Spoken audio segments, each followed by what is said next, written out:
The first bullet hit her shoulder. The second tore through her leg. The third grazed her ribs. The fourth, she didn't even feel. All she knew was that she wasn't done yet. Captain Elena Marquez lay in the dust, the world spinning red and black around her. The night was alive with the screams of dying men and the thunder of artillery. Smoke poured from the shattered convoy behind her. Her team, her mission, everything had fallen apart in less than 5 minutes. But through the haze, she saw him, Sergeant Kyle Reddick, dragging himself across the dirt, his uniform stained with both mud and guilt. The same man who had betrayed her. The man who had sold their mission coordinates to the enemy for a bag of money and a promise of freedom. And now, he was dying too. Elena tried to push herself up, pain searing through every nerve. Her body screamed to give up, but her heart, that defiant, furious heart, refused. She had one thing left to do before the night ended. Hours earlier, everything had been different. The 5th Recon Unit had been sent to extract a group of civilians trapped behind enemy lines. Elena had trusted her team like family. Especially Reddick. He'd been with her since her first tour, sharp, loyal, always the first to volunteer. She'd even vouched for him when command questioned his record.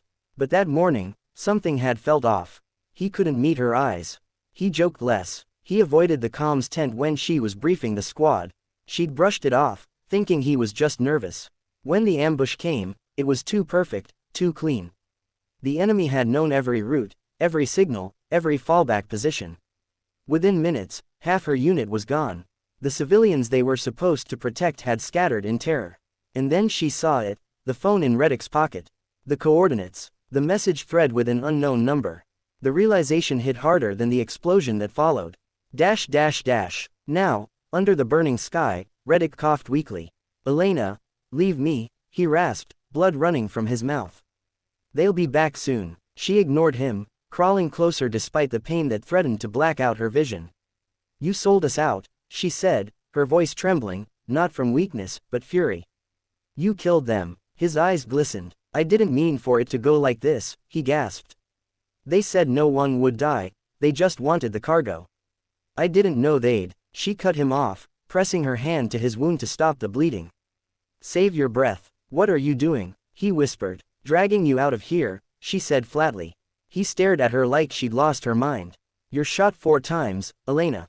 You can't even stand. Her jaw clenched. Watch me. The battlefield was silent now, except for distant gunfire and the hiss of burning metal. Step by step, inch by inch, she pulled him, through mud, through blood, through the wreckage of everything they'd been. Every movement sent waves of agony through her body. Her left arm was useless, her vision blurry, but she refused to stop. Memories flooded her, her team laughing around the campfire, Reddick telling stories about his daughter, the promise she'd made to her men that she'd bring them all home. She hadn't kept that promise. But she could still bring one back. Even if he didn't deserve it. Every few meters, she collapsed. And every time, she pushed herself back up. By dawn, the sky was turning pale gold. The sound of a rescue chopper echoed faintly in the distance. She was almost there, almost safe. Reddick's hand weakly grasped hers.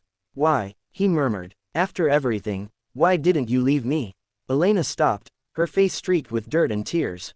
She looked at him, the man who'd broken every bond of brotherhood, yet still wore the same uniform. Because I'm not you, she said quietly. Because I don't get to choose who's worth saving. That's not what soldiers do. He turned his face away, sobbing softly, not from pain, but from something heavier. Guilt, shame, redemption. When the medics found them, Elena was barely conscious. They said she had lost more than half her blood. They said it was a miracle she was alive. But what they didn't see was the strength that had kept her breathing, not just muscle or training, but something deeper. Weeks later, in the hospital, Reddick came to see her, walking on crutches, pale and hollow-eyed. He'd turned himself in, confessed everything, and was facing court-martial. He stood at her bedside, his voice cracking. You should have let me die out there. Elena looked up at him, her tone firm but soft. No one deserves to die alone, she said. Even the ones who betray us. He nodded slowly, tears filling his eyes. I'll never forget what you did. You shouldn't, she replied. Just make sure you earn it.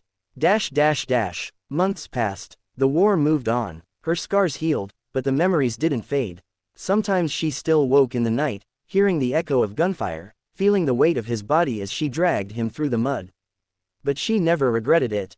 Because in that hell, when everything good had been destroyed, she'd found something worth saving, not him, but herself. Her humanity, her strength. In her final report, she wrote a single line that her commander never forgot. Greater than, they shot me 4 times, but they couldn't kill what makes us soldiers, the will to do what's right, even when it hurts. And somewhere, behind bars, a man named Kyle Reddick read those words every day, a reminder of the woman who saved his life, and the lesson that nearly cost her hers. Because true strength isn't about how hard you fight. It's about how far you'll go to save what's left of your heart.